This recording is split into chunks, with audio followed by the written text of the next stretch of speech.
interesting structure. It sits on the top of the heart, and it's a very large structure in a child relative to the heart. And throughout the life of the individual, it slowly shrinks and atrophies, so that in a 50-year-old person, it's a lot harder to even find it.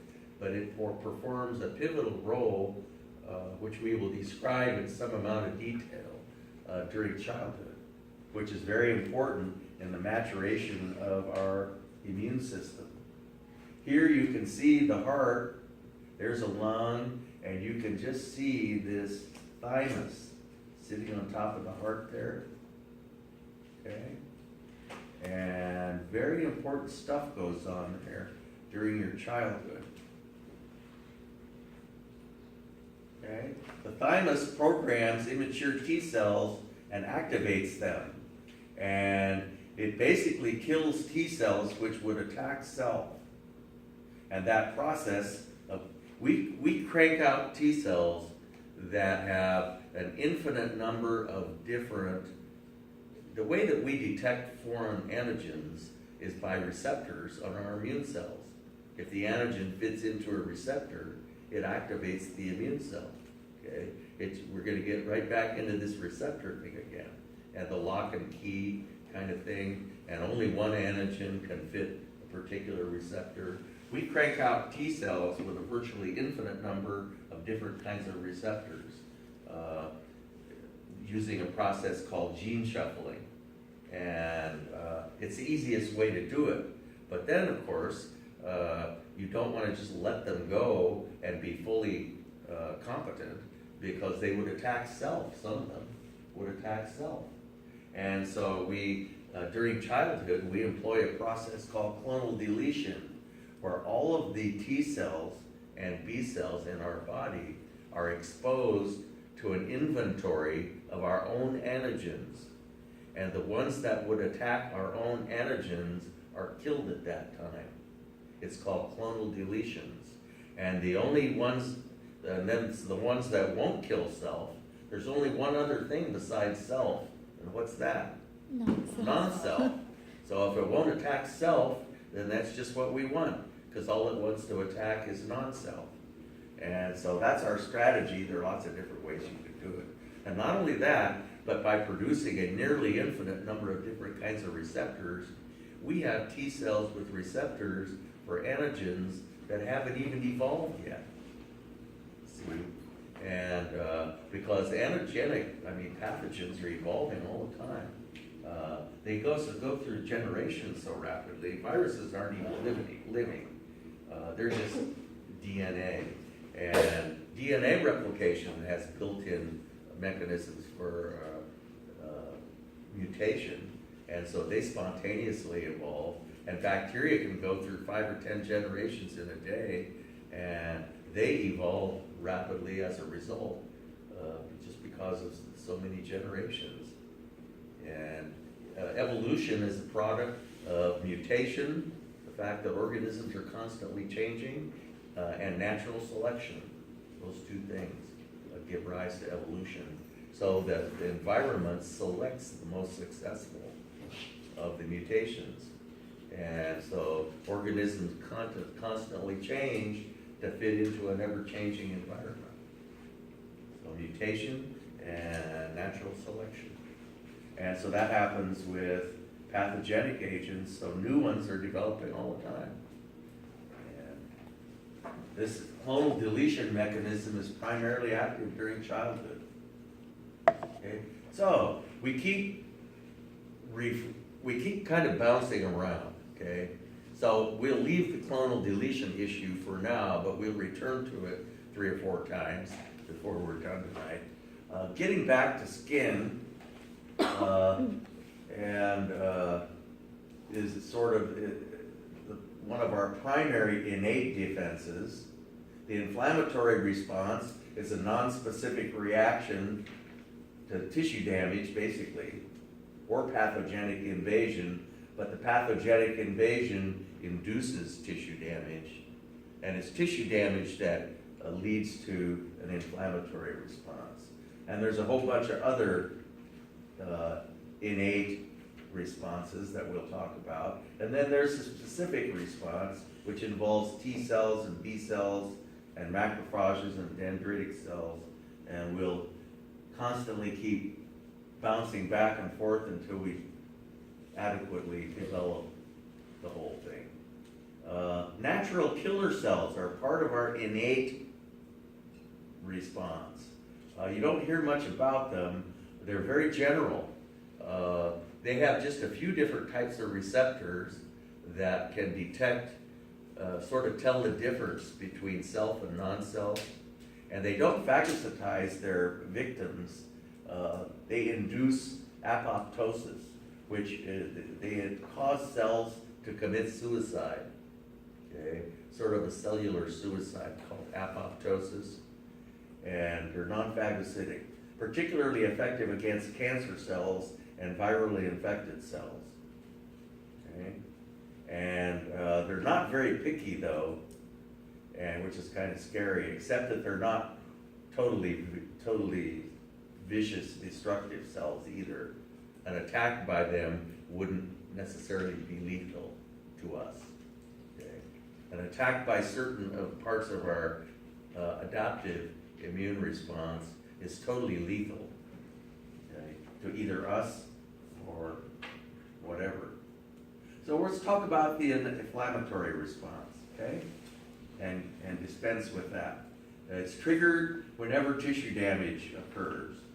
And remember, the scenario is that we have blood flowing out through the arteries, and it gets into the smallest arterioles, goes into the capillaries, and fluid runs out through the capillaries.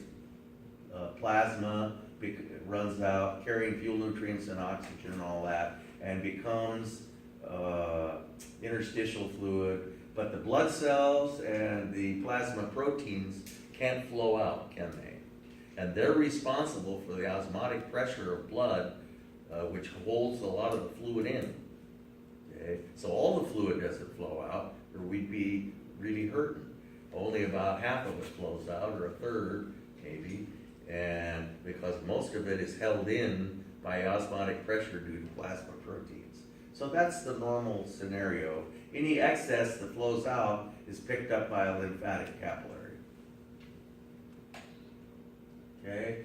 But if we have tissue damage, and it doesn't necessarily have to break the skin, if it damages cells, the cells spew forth their contents, which hitherto weren't there. And so neutrophils can somehow sense the presence of things like thromboplastin and stuff like that that are spilled. Highly biologically active stuff gets spilled out of cells when they're damaged, and that attracts neutrophils. Neutrophils are the most common leukocytes, and they are the first to arrive at the site of damage. Okay, and the phenomenon by which they are attracted to these chemicals that are spewed forth is called chemotaxis. That's a word you should know. I have a quiz question. Which of the following best describes chemotaxis? Okay, and it's the migration of neutrophils to the site of cellular damage, or some such thing like that. And so these neutrophils are carried by the blood. They travel to the area, and they can actually ooze through holes in the endothelium. It's a phenomenon called diapedesis. They ooze into the tissue of the dermis, and if this indeed happens in the dermis, somewhere where there's loose areolar connective tissue. Because remember, there's lots of immune cells, and they can move freely through loose areolar connective tissue. And so these are highly aggressive phagocytic cells, these neutrophils, that eat foreign invaders and that type of thing. Okay, and so inflammatory function, it prevents the spread of pathogen. Part of it is you swell up and all the extra fluid dilutes the infection, disposes of cellular debris, sets the stage for the repair process. Very often, though, the inflammatory response is more miserable than the infection. A common cold is a good example of this. Cold viruses really aren't that harmful, but the huge inflammatory response that we mount in response to them, anytime you have an inflammatory response in the respiratory system, it involves large amounts of mucus and constriction of the airways and stuff like that, and it's generally really miserable, okay?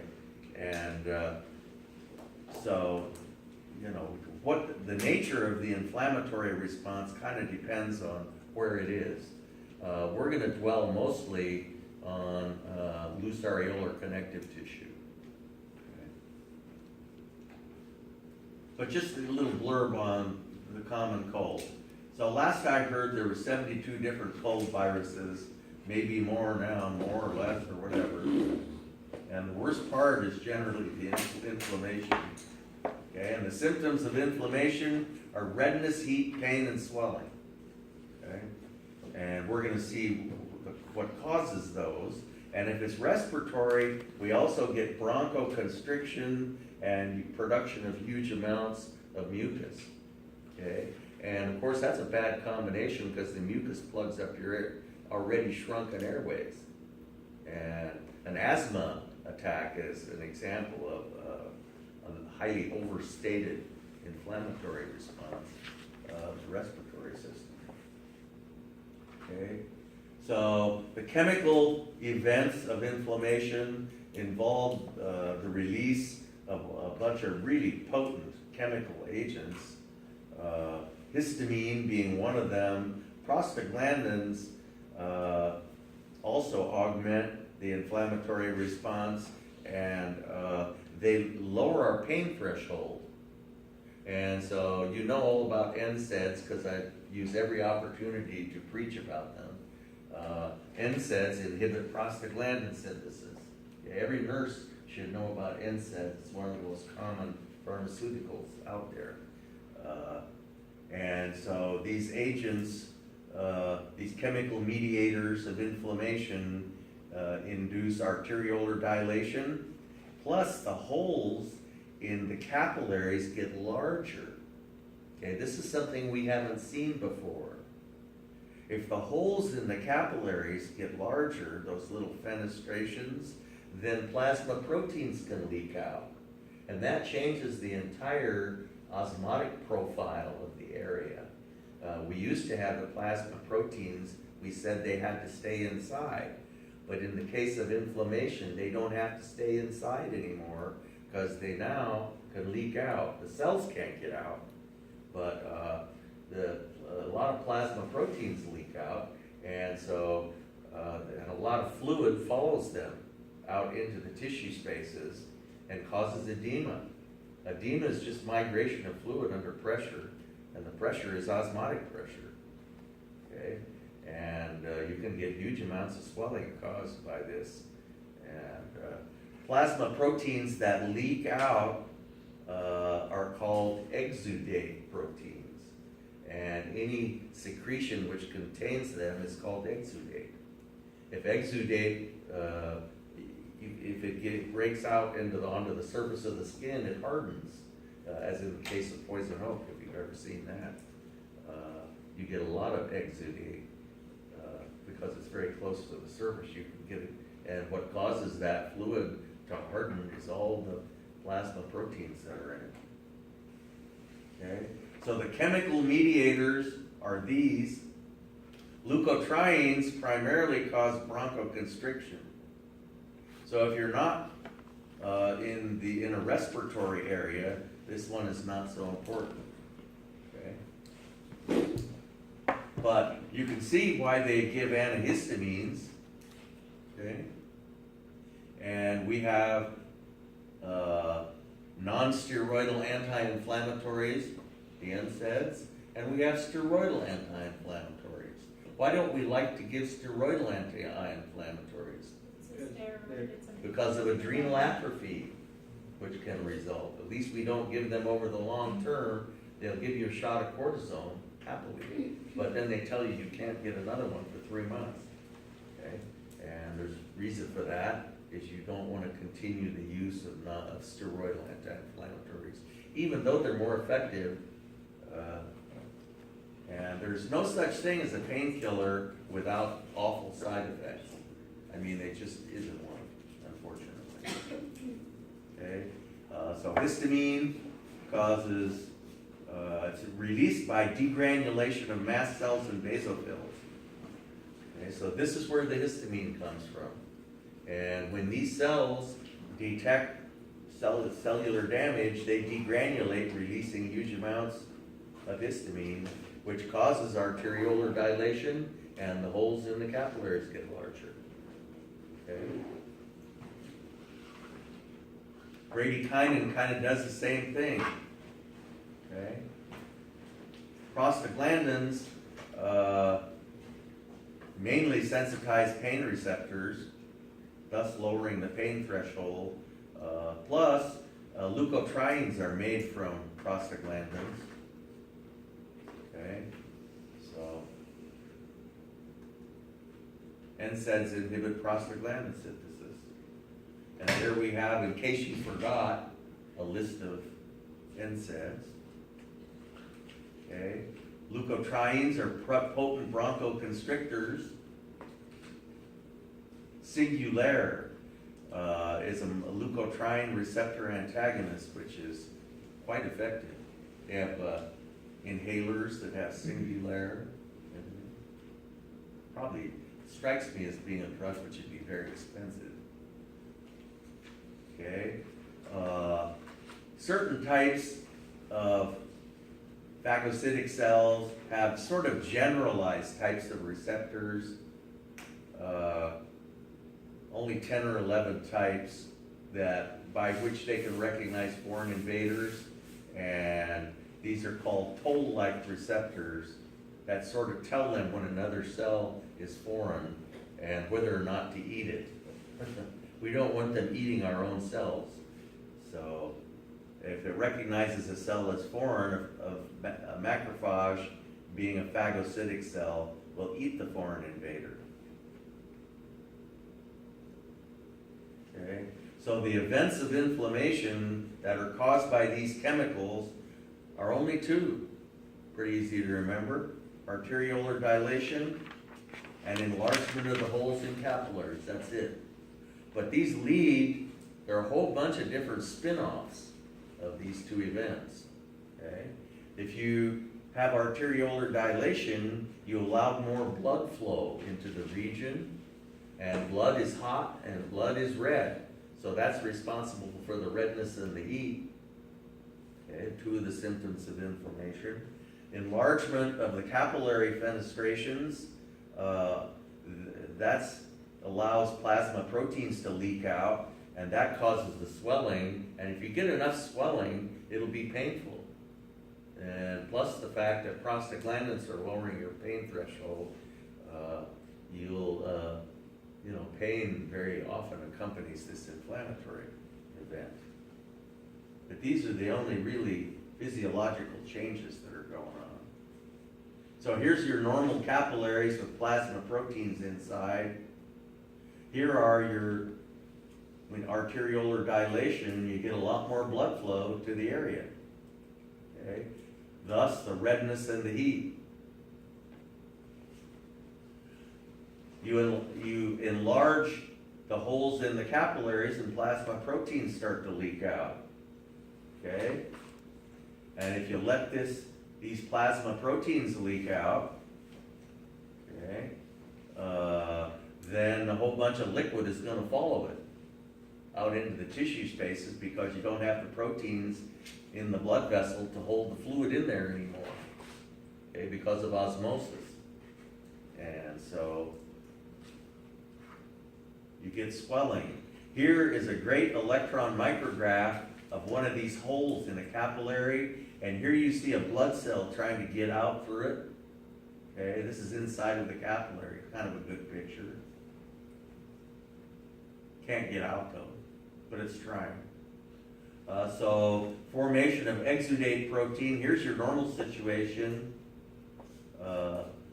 The force in roughly equals the force out and all that stuff that we talked about. And the plasma proteins stay inside. Any extra liquids picked up by the lymphatic vessel.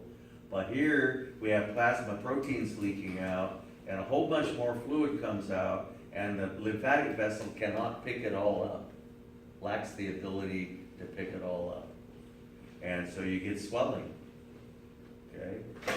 So the exudate protein is plasma proteins which have leaked out and it hardens if exposed to air. So you should know that exudate protein is protein that has leaked out of the capillaries. Okay? If a wound occurs in the skin, the resulting inflammatory response only occurs in the dermis. Could be pretty severe though. Loose areolar connective tissue in the respiratory system is well suited for inflammation. And you get bronchoconstriction and huge amounts of mucus produced if it's in respiratory areas. Okay? So that's the chemical events. Those chemicals cause arteriolar dilation and the enlargement of the fenestrations of the capillaries, which means the holes in the capillaries get bigger. Okay? That's the chemical events, and that's what we just talked about. The cellular events are chemotaxis and then diapedesis. And chemotaxis is the first phase of chemotaxis is neutrophils migrate to the area. They start to stick to the walls of the capillary, and diapedesis is when they ooze through into the loose areolar connective tissue, and then they phagocytize the foreign invaders. Okay? So there you see it, chemotaxis. And there's diapedesis. Another picture, this is out of some edition in your book, showing chemotaxis, inflammatory chemicals diffusing from the site, attract neutrophils, and diapedesis, they come out and phagocytize foreign invaders. Another picture showing diapedesis. Here's a great picture that shows a huge neutrophil oozing through a little hole in a capillary, and it's on its way out. Okay, so it's just starting to ooze through there. Looks like it's going to be a long process, but it doesn't really take that long. So see this whole thing. This is the inside of the capillary here, and you see other blood cells, and this neutrophil is starting to ooze out through the capillary. So the big white And there's another picture of it. What? The big white spot that was shown on that, what is that? That's, these things have multiple nuclei, kind of. Okay, yeah. And these are little granules containing digestive enzymes. Remember that these are granulocytes, these neutrophils. And the neutrophils, once they ingest the foreign invader, degranulate those granules and digest the foreign invader, but unfortunately it kills the neutrophil, and pus is dead neutrophils. Okay? Neutrophils migrate to the site of infection and phagocytose the pathogens, but they do not survive. Okay? So there we have a neutrophil phagocytizing a foreign invader. And another picture. Okay. Some cells survive phagocytosis. Macrophages and dendritic cells are good examples of cells that can phagocytize foreign invaders and survive. Okay. Pus consists largely of dead neutrophils. So here's an example of phagocytosis, and this phagocytic cell is sticking out this big long pseudopod. Okay, and here's some bacteria getting phagocytized. Different kinds of phagocytic cells. So, the fate of the inflammatory response. If there wasn't much tissue damage, then the whole thing just kind of goes away. And that's called resolution. Like if you just bumped yourself real hard, it'll hurt and swell up maybe, but didn't break the skin.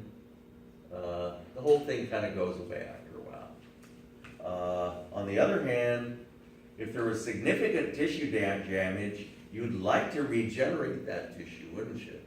But not all tissue is capable of regeneration. In fact, most of it isn't. But epithelial tissue is, and in most cases, it's regenerated, but if it's not capable of regeneration, it fills in with collagen, which is scar tissue. So, which is very strong, but not always, doesn't look good, and in many, it's not functional. Okay? Parenchyma is a great word, it means functional tissue. Okay?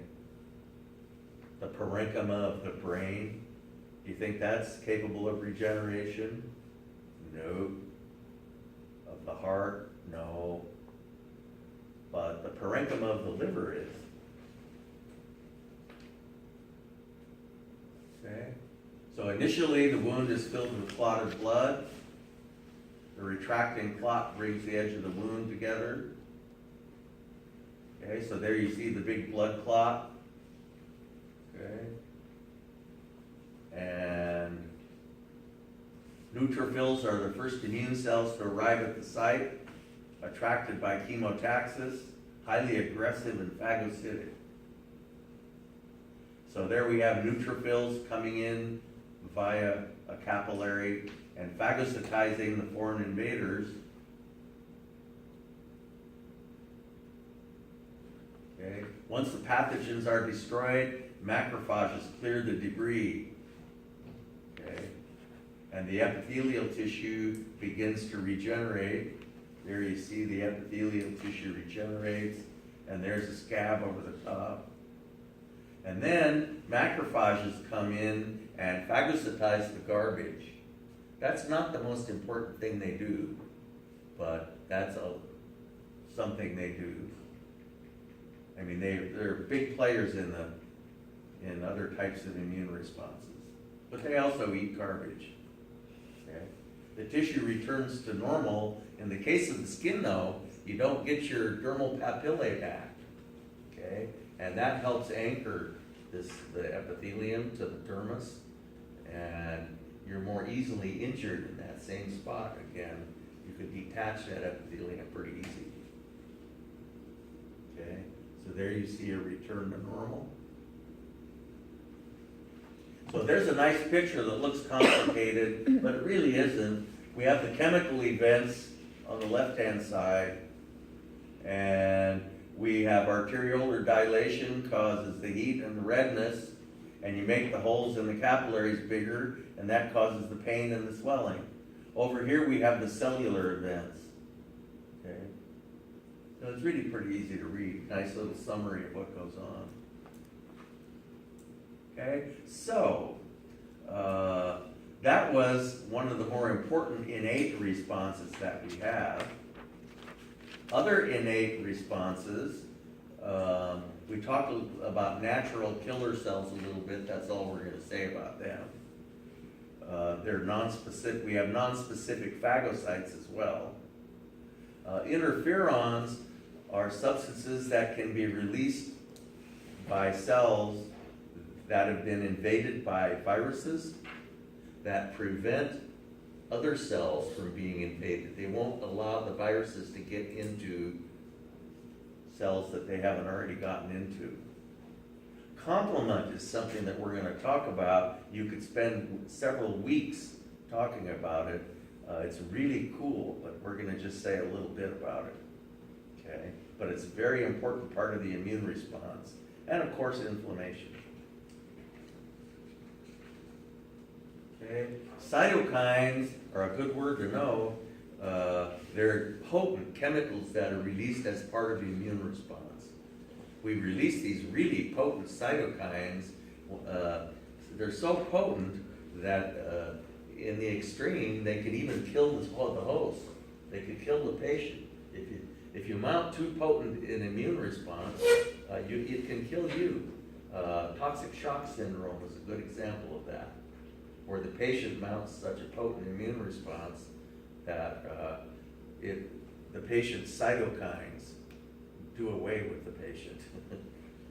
So, okay.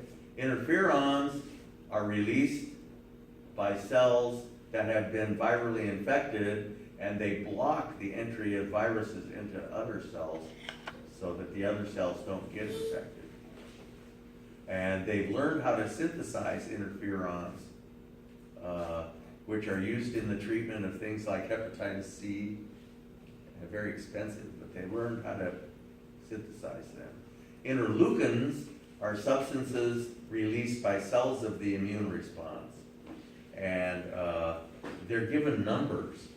The most famous one is interleukin 2. I can tell you a little story about interleukin 2. Interleukin 2, do I have anything on it here? Yeah. Causes killer T cells to become highly hostile and aggressive. It's been used in the treatment of certain cancers. And as you might imagine, cells of our immune system attack cancer cells. If they lose the battle, then the cancer cells get away, on the warpath and start creating a tumor. And the tumor, of course, is surrounded by killer T cells that have lost the battle. Thousands of carcinogenic events occur in our body every day, but they're put down by our immune system. Okay, but that one that slips through is the one that can become a tumor, especially if you are immunocompromised. Okay. So anyway, they took 12 terminal end-stage cancer patients. This was at the New England Medical Center. This is about 20 years ago. And they took some T cells out of the patient. It's got to be your own T cells, or they won't work in someone else. Okay, because the other patient will reject them. So anyway, they took T cells and cultured them and gave them interleukin 2, so they just got so hostile and aggressive, and they multiplied like crazy. And then they injected them back into the patient, and they'd inject killer T cells, the killer T cells IV into the patient, and of course they would migrate specifically to the tumor and nowhere else. And then they injected interleukin 2 in the other arm, and 8 out of the 12 patients went into complete remission and survived and went on to live for a long, long time. The other 4 died of interleukin 2 poisoning, because interleukin 2 is so nasty so it's just kind of, it's a fine line, with so many treatments for cancer. You just try and kill the tumor just before you kill the patient.